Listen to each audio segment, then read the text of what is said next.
Ginoong Willie Gonzales doon sa damage, isang araw o 2 araw po, pwede na niya po ko i-text, "Oh, ito yung babayaran mo sa damage." Wala po eh.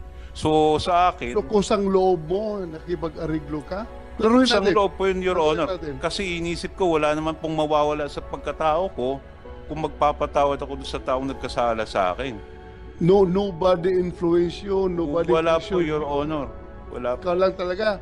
Wala Nag-open po. up na gusto mo makipag-ariglo. Wala po, Your Honor. Wala pong pumilit So, sa akin.